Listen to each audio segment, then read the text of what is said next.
Welcome to the Fourth and Long Fantasy Football Show with Corey and Justin. Here they are, the Fourth and Long Fantasy Brothers. Welcome to the Fourth and Long Fantasy Football Show. My name is Corey, and I am here with my actual brother, Justin. Hi, this is Justin. Justin, today we're diving into our fantasy sleepers. We'll be touching on 5 guys each who we think are primed to well outperform their current ranking and could establish themselves as weekly stars for our fantasy roster. Before we get into it, let's just talk about how last year when we went over these fantasy sleepers, Justin and I named a few who ended up being pretty valuable to your fantasy team. I was able to mention guys like Brandon Cooks, J.K. Dobbins, who ended up being really, really good fantasy options, especially as the season went on.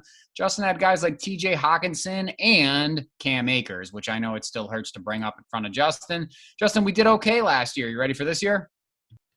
Yeah, looking forward to getting into the list here, Corey, our fantasy sleepers. These are guys that we think will well outperform their current ranking and will be starters on our fantasy squads. And with that being said, let's get to it. On today's show, all right, Justin and I are going to be going through 10 players each who we have as sleepers heading into this fantasy season. Justin, why don't you get things started with your first sleeper? So I'm going to get the list started here today with a rookie wide receiver from the Detroit Lions, Amon-Ra St. Brown. Corey, the 21-year-old rookie St. Brown out of USC looked pretty solid in his first preseason game last week. Now, he only finished with 2 catches of 12 yards, but I want to look a little bit beyond the stat line here because for a rookie, man, St. Brown looked really polished and pretty ahead of where he's expected to be right now at a stage of his career, and ran good routes, contributed with some solid blocks, and I thought he competed at a pretty high level during that preseason game. Now, looking back at the film, Corey, rewatching that game, I saw a little bit of a young Golden Tate out there. And the Lions wide receiver room right now, as we know, is riddled with guys that are just guys, right? Tyrell Williams, Brashad Perriman. I just don't know if there's a clear number 1 wide receiver on this offense. And when you're looking for a sleeper, right, you want to look at depth charts with questionable situations. And there's a pretty clear opportunity here for St. Brown to carve out a pretty substantial role in his first season. He'll almost exclusively play all of his snaps in the slot. And we know, Corey, that slot targets are valuable for fantasy football. They're actually worth a little over 5% more than perimeter targets for fantasy. And we remember Jared Goff, the new quarterback for the Lions, his affinity for his slot wide receiver in LA with Cooper Kupp. And I think St. Brown could be Goff's next Kupp. Now, there's a world, Corey, where St. Brown is a weekly flex play by midseason on a team who may need to throw the ball a ton to stay in games. All right, Justin, I like it. Getting us started off strong with a nice wide receiver sleeper, rookie coming out there too. And we hit well with our rookies last time. I'm going to change gears, though, and I'm going to go with a tight end from Seattle, and I'm going to go with Gerald Everett. Now, he's no rookie. He's definitely a veteran, and I haven't been shy about my love for Gerald Everett this season. Now, he fits in that athletic freak bucket of tight ends who can do more than he's produced in the NFL so far. So that's a risky bucket to dive into, and there's a lot of guys who fit in there, but this is the one that I'm hedging my bets with. Now, he now moves away from a situation where for most of his career, he was bottled up by a better blocking tight end and a lackluster quarterback. Now, in Seattle, with a team who is looking for a viable receiving threat at a tight end spot and a quarterback who is one of the best in the league, this screams of a value situation here for me. In my At This Time Next Year segment, I said Everett would emerge as a tight end 1 option next year, and I'm going to stand by it. I'm excited for this season with the Seahawks. Corey, Gerald Everett is certainly in a position right now where he could certainly emerge as a weekly start at the tight end position. And right now in drafts, he's pretty much free. Go get him. Yeah, Justin, why don't you move on to our next sleeper? Talk about a quarterback. Yeah, I've got another rookie on my list, and it's going to be rookie quarterback from the Chicago Bears, Justin Fields. Corey, have the Bears finally found their quarterback? A short answer right now at this point is going to be, we'll see, right? I'm not going to overreact to training camp and 1 week of preseason, but I'm going in, Corey, on Justin Fields as the future quarterback for the Chicago Bears. He looked calm, cool, and collected out there in his first start preseason week 1, threw a touchdown pass, rushed for a TD, and I especially liked his ability to drive the team down the field before halftime to get points on the board. Now, he did have his shaky moments. There's no denying that, right? Some balls that sailed a little bit. He was staring down some of his wideouts and, of course, the near fumble early in the game. But overall, I was pretty impressed with the rookie quarterback.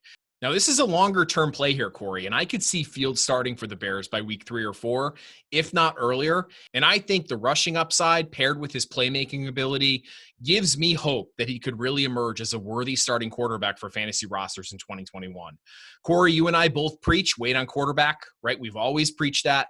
And Fields is a guy you can get super late right now in drafts. You can pair him with a guy like Tom Brady, Ben Roethlisberger, Matt Stafford, and you could set yourself up for some pretty serious fantasy points this season.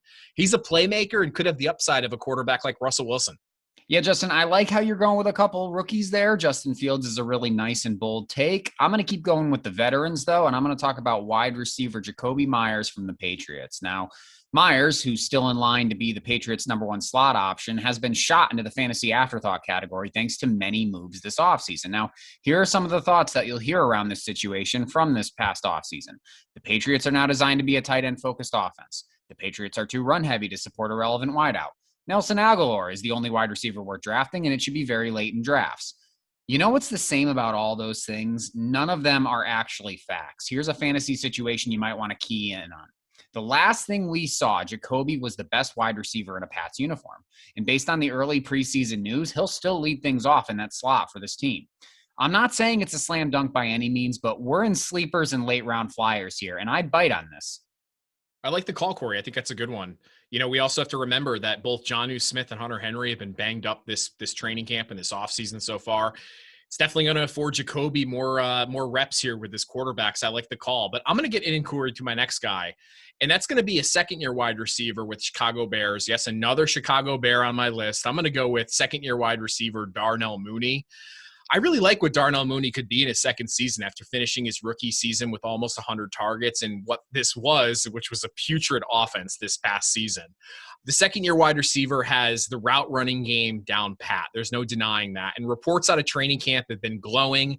And if you watched Mooney last year, you would have seen him routinely get open only to get underthrown or overthrown by his quarterbacks last season. There were multiple occasions where you're watching Bears games and Mooney is running wide open down the field and either Folds or Trubisky underthrows him, overthrows him, or they're so locked on to another receiving option in this offense that it goes unnoticed. Well, Corey, I noticed with Anthony Miller gone and in Houston, it's likely that this season we see Mooney with a similar, if not bigger role in 2021.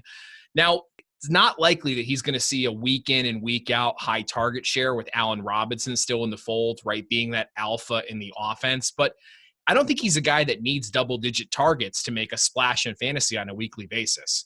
He'll be worth even more as well when Fields, my previous sleeper, does take the starting quarterback job for the Bears.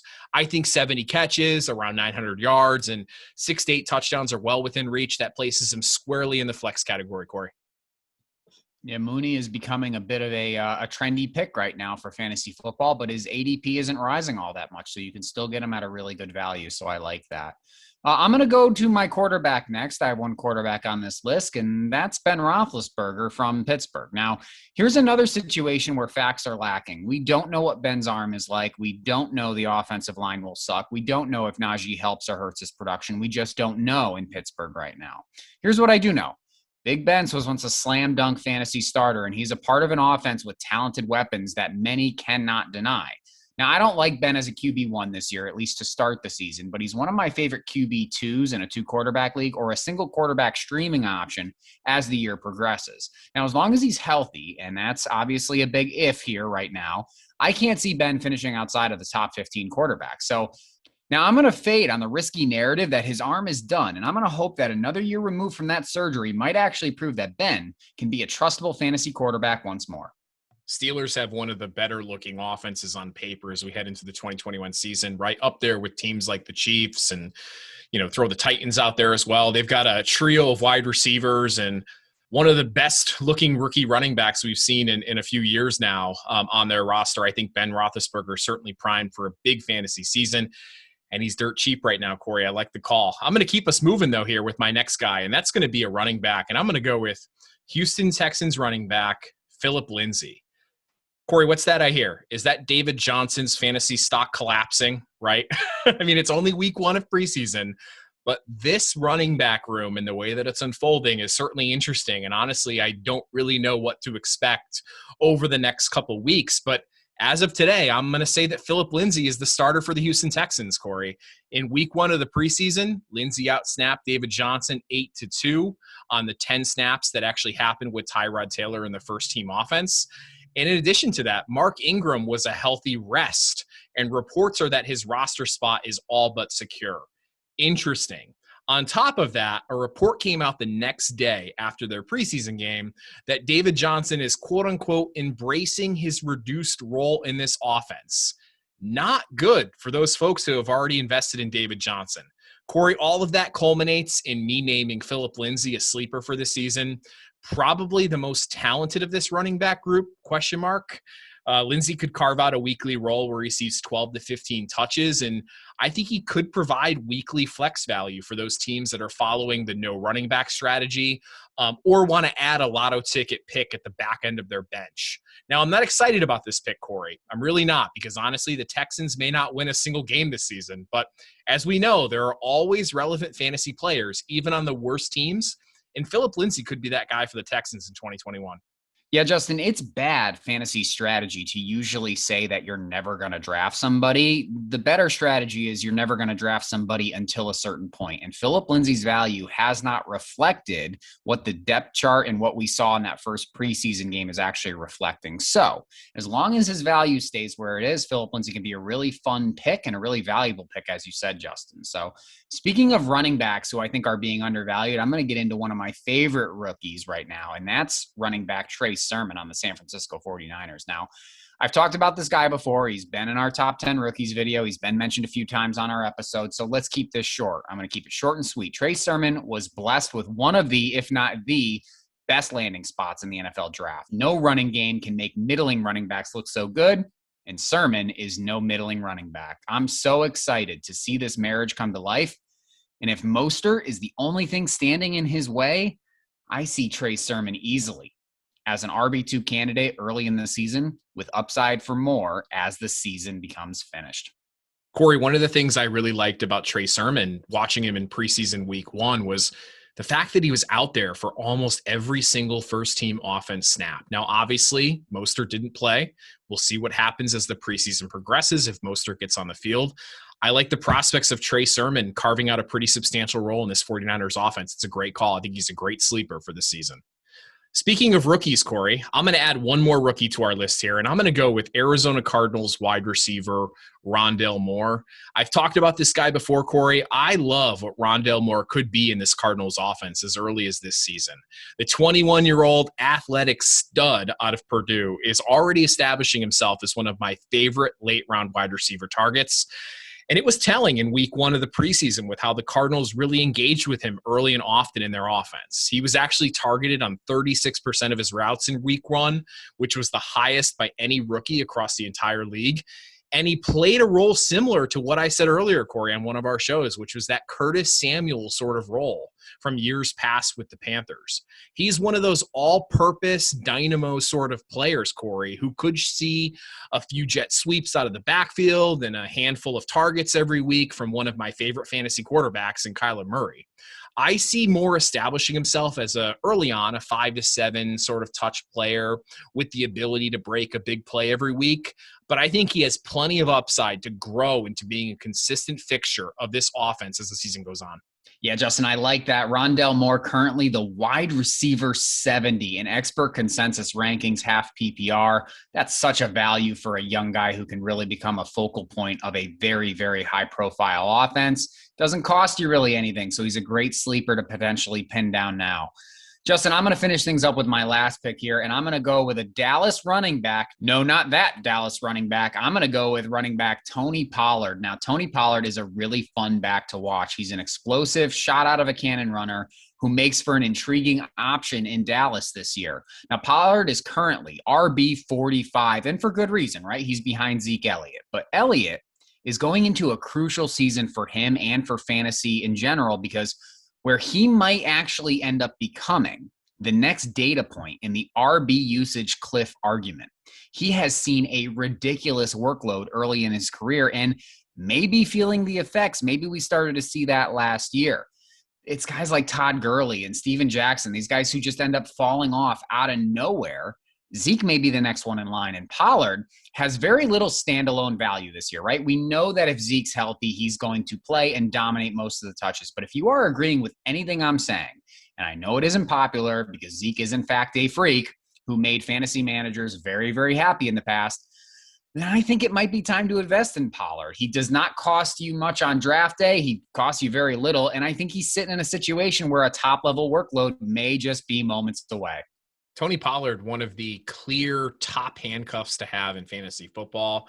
A lot of the coaching staff reports, and I know we don't put a ton of merit into this, Corey, as we're approaching the season, but they've talked about Tony Pollard taking on an expanded role this season to keep Zeke fresh through the full season and potentially into the playoffs. So I like the call.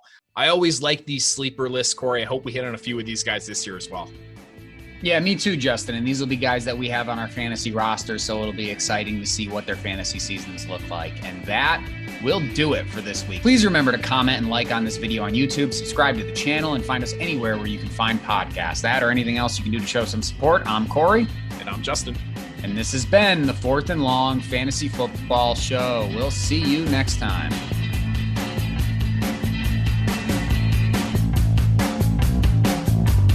Royalty-free music courtesy of Ben Sound. The views and opinions expressed on today's episode are that of the Fourth and Long Fantasy Football Show. Remember to like and subscribe.